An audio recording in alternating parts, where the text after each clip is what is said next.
Good afternoon. There are 4 criminal courtroom trials coming up for former President Donald Trump before the November 5th, 2024 presidential election. In January 31st, 2016, I had the opportunity to film a documentary for the play 12 Angry Men at the Old Town Playhouse. My documentary has been seen 179,000 times for people watching it.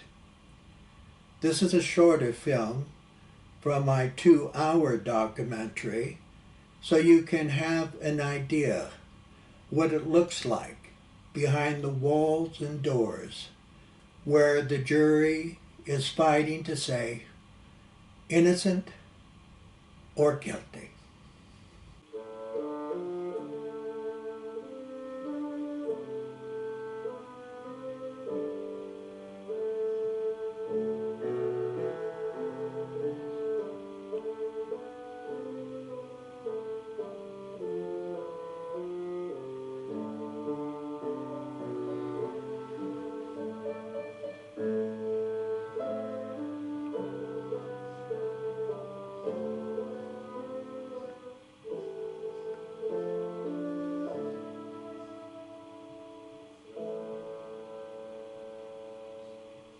I mean, nobody goes out and kills someone without a motive.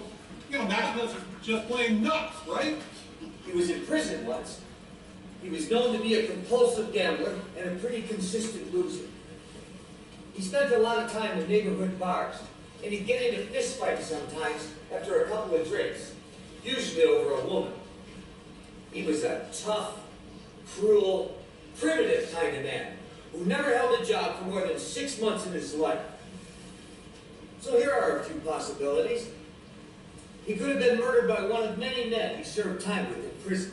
He sees the boy running out of the house. He saw the boy. Check it, and don't forget the woman across the street. She looked right through an open window and saw the boy stab his father. Now, isn't that enough for you? Windows of the last 2 cars. She remembered the most insignificant details. I don't see how you can argue with that. Calm down. I got a good line of belts in one. Come on, look. Did you see him? No, the nerve, the absolute nerve. It's all right. Forget about it. It sounds important, you know what I mean? This isn't a game. Who does he think he's dealing with here? How long? Take a guess. I wouldn't have the slightest idea. What do you think? I don't know. What he pays any attention to.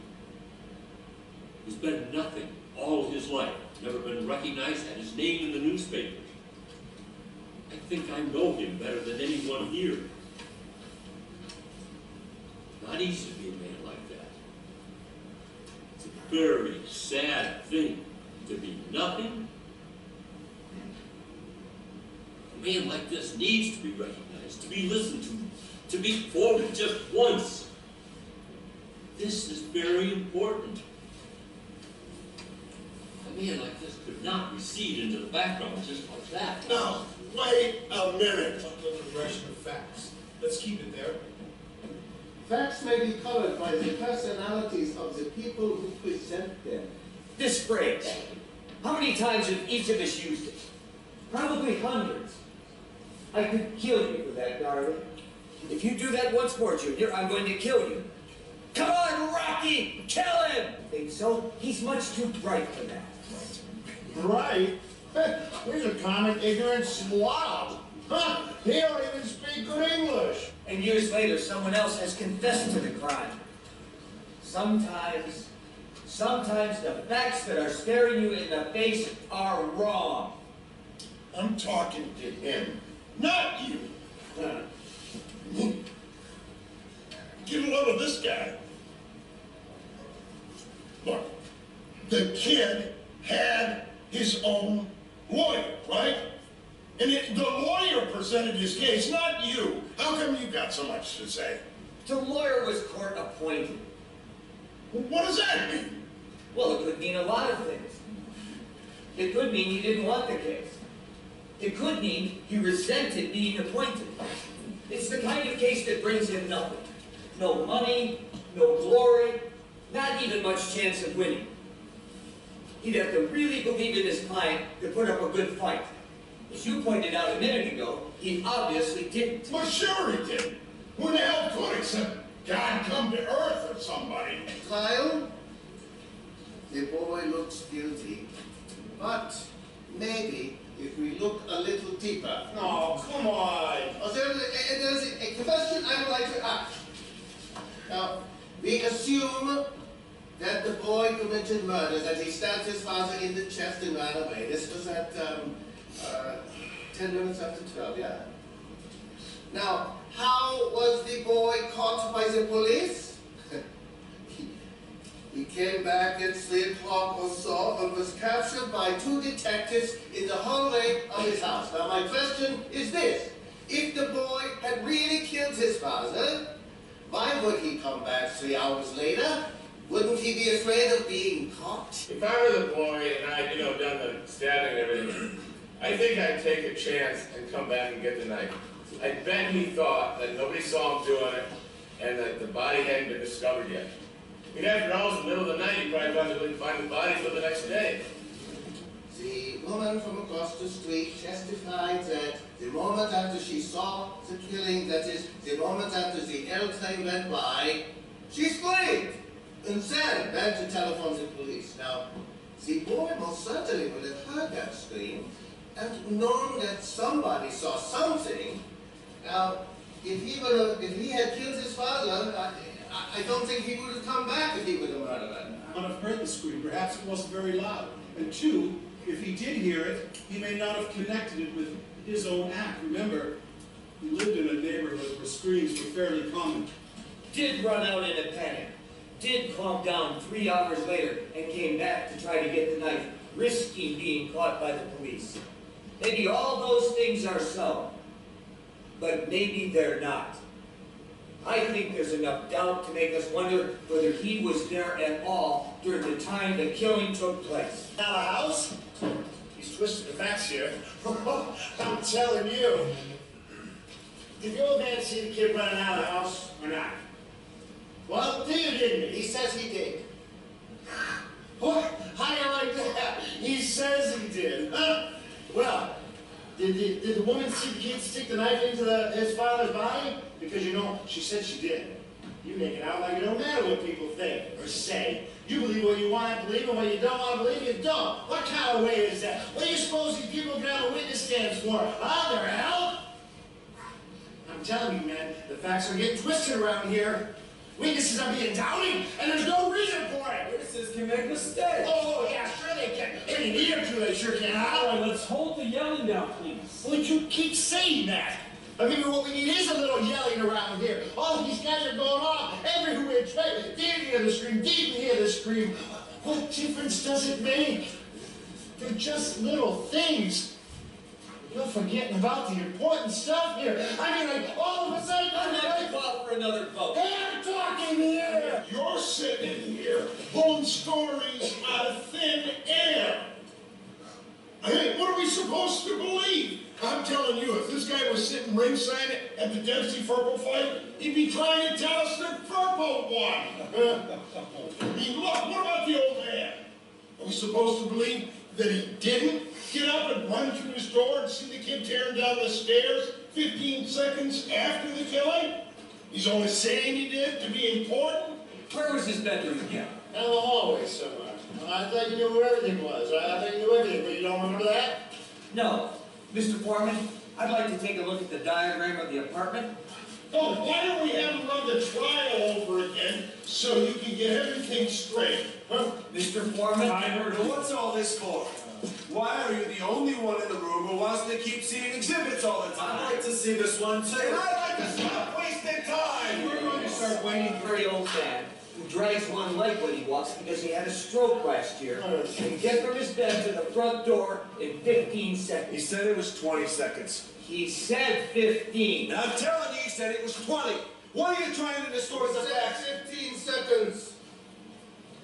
How does he know how long 15 seconds is? You can't judge a thing like that. He said 15 seconds. He was very certain about that. He's an old man, remember? Half the time he was confused. You saw him. How can he be positive about anything? Well,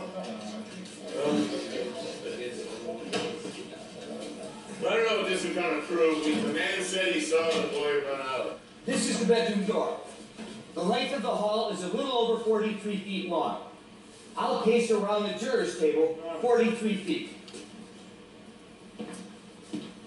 Look, this is insane. What's the idea of wasting everybody's time here? According to you, it'll only take 15 seconds. We can spare that.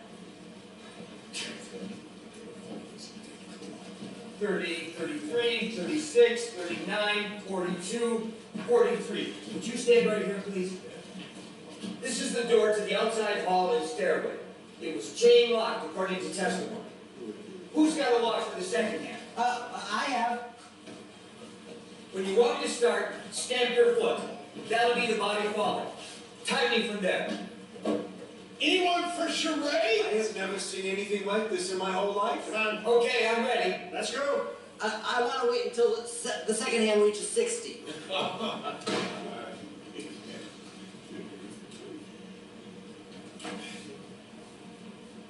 on now.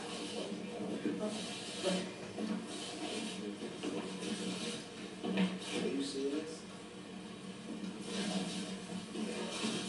Come on. Step it up. You move twice as fast as that in court. Oh, even more quickly than that in the courtroom.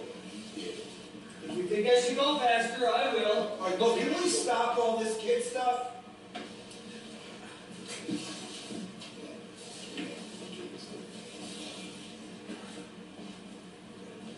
Stop! Right. What's the time?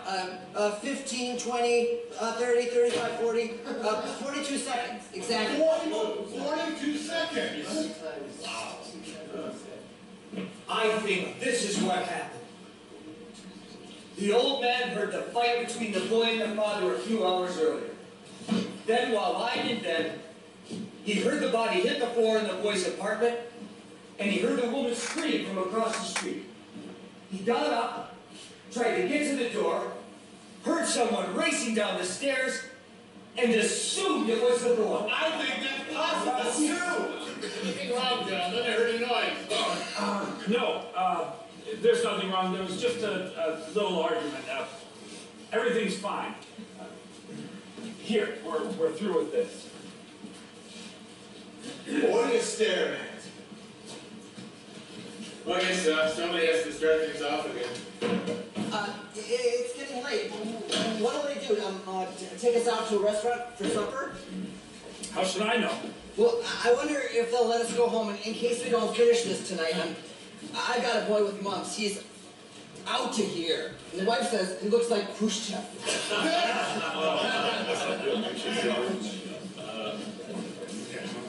Pardon. This fighting. This is not why we are here to fight. We have a responsibility. This I have always thought is the remarkable thing about democracy, that we are, what is the word, notified. That we are notified by mail to come down to this place and decide upon the guilt or innocence of a man we have never known before. We have nothing to gain or lose by our verdict. This is one of the reasons we are strong. We should not make it a personal thing. Well, if nobody has any ideas, I have a cutie here. I mean, I haven't given it much thought, but let me throw it onto the stoop and see if the cat lifts it up. See if the cat lifts it up. Boy, it's hot. Pardon me. Don't you sweat? No, I don't. That. I don't think the type of kid that he is has anything to do with the case. I think the facts will determine it. Don't. I'm so sick and tired of talking about the facts. But you can twist those any way you want, you know what I mean? Yeah, that's exactly the point this gentleman has been arguing. I mean, you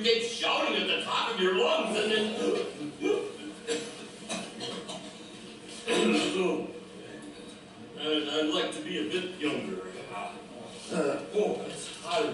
It's going to rain. No! How'd you figure that out, Blue Eyes? You think it'll cool things off? Yeah, I guess so. Boy, look at the drone. It reminds me of that storm we had.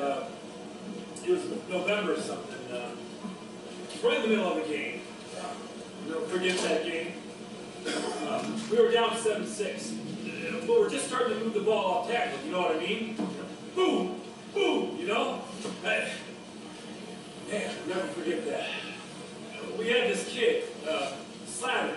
Boy, he was a real ox. Wish I had another one like him. Oh, I probably forgot to tell you. I'm the assistant head football coach at Andrew J. McCorkle High School. That's in Queens. So anyway, we're moving real nice. You know, the line is coming apart. This Slattery, boy, I'm telling you. And then all of a sudden, it starts coming down like cats and dogs. In 2 minutes, it was mud practically up your ass. Oh, I swear, I almost bawled. You couldn't go nowhere. I mean, I'm telling you, they're all alike. He comes over to this country running for his life. And before he even has a chance to take a big breath, he's trying to tell us how to run the show. The arrogance of this guy. Somebody get up. Oh.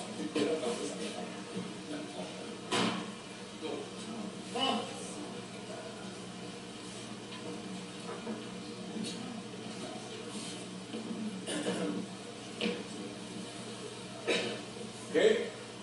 Now watch this. I don't want to have to do it again. I'm 6 or 7 inches shorter than you, right? Yeah, that's right. Maybe even a little more. Okay, let it be more. Hey! That's not mine! All right, just calm down. Nobody's hurt, right? No, nobody's hurt. Okay, now look at it. There's your angle, down and in.